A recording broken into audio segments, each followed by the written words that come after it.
fiel y servidor de Jesucristo de Nazaret. Vengo a traerle a compartir la palabra del Señor con mucho respeto, con mucho cariño. Espero que la escuchen. Vamos a comenzar, como decía la canción ahorita. Dios no rechaza ninguna oración. Dios está atento a nuestras oraciones. Hoy vengo a traer la palabra del Señor. Vengo a hablarle del arrepentimiento y otras cosas importantes que Dios quiere que ustedes sepan. Esto es con mucho respeto y con mucho cariño.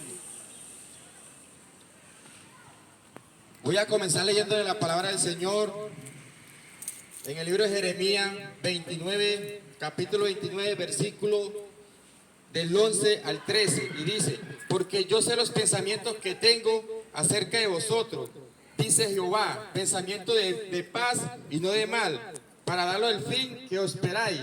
Entonces me invocaréis y vendréis y oiréis a mí, y yo os oiré, y me buscaréis y me hallaréis, porque me buscaréis de todo vuestro corazón, dice el Señor Dios Todopoderoso. Quiero que leamos en estos momenticos el libro de Mateo 3, del 1 al 4. Dice la palabra de Dios en Mateo capítulo 3, versículo del 1 al 4.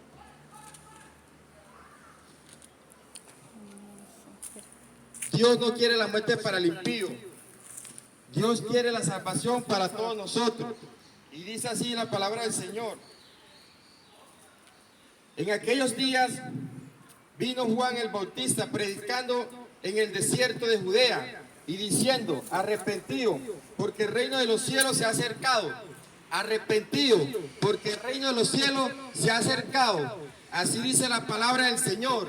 Y ahora vamos a leer en el libro de Marcos, Marcos 1, capítulo 1, versículo del 4 al 5. Vamos a ver qué nos dice la palabra del Señor en Marcos 1, capítulo 1, versículo del 1 al 5. Dice la palabra del Señor en Marcos 1, capítulo 1, versículo del 1 al 5.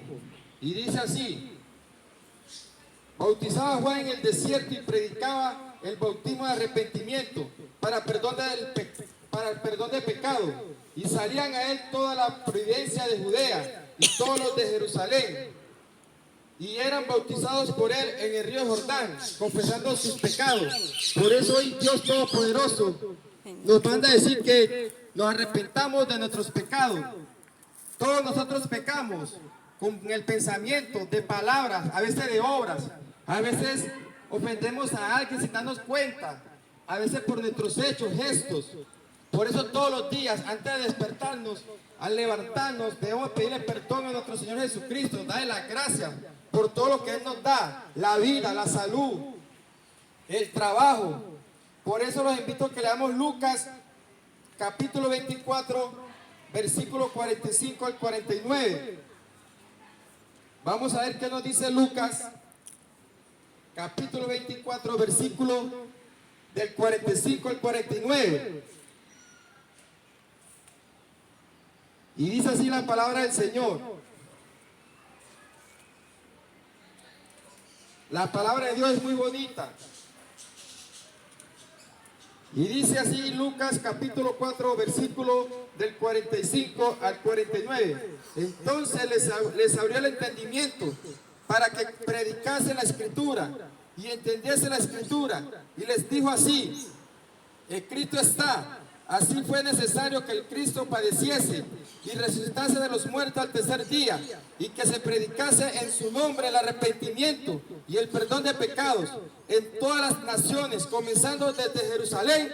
Y vosotros sois testigos de estas cosas. He aquí yo enviaré la promesa de mi Padre sobre vosotros. Pero quedaos vosotros en la ciudad de Jerusalén hasta que seáis vestidos de poder de lo alto, dice el Señor. Porque Dios nos dice que así fue necesario que Cristo padeciese, muriese y fuera resucitado el tercer día para que se predicase este evangelio. Y aquí está este muchacho predicando el evangelio, hablándole de Jesucristo. Por eso los quiero invitar a leer Romanos 10, Romanos capítulo 10,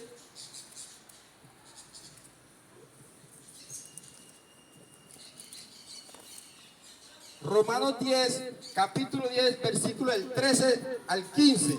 Y dice así: porque todo aquel que invocare el nombre del Señor será salvo. ¿Cómo pues invocaréis a aquel en el cual no han creído? ¿Y cómo creerán en aquel de quien no han oído? ¿Y cómo irán sin haber quien les predique? Hoy estoy aquí predicando el Evangelio de Jesucristo, predicando de la palabra del Señor, para que usted tenga el conocimiento de que si invocamos el nombre del Señor, en nuestras dificultades aún tenemos oportunidad hasta el último suspiro de nuestras vidas. Pero ¿cómo van a invocar a aquel que no han oído? ¿Y cómo oirán si no hay quien les predique? Por eso no debe haber excusa, porque hoy aquí el Señor mandó a un muchacho a predicar el Evangelio de Cristo y sigue diciendo la palabra del Señor. ¿Cómo invocarán a aquel en el cual no han creído? ¿Y cómo creerán aquel de quien no han oído? ¿Y cómo oirán sin haber quien les predique? ¿Y cómo predicarán si no fueren enviados? ¿Cómo está escrito? Cuán hermosos son los pies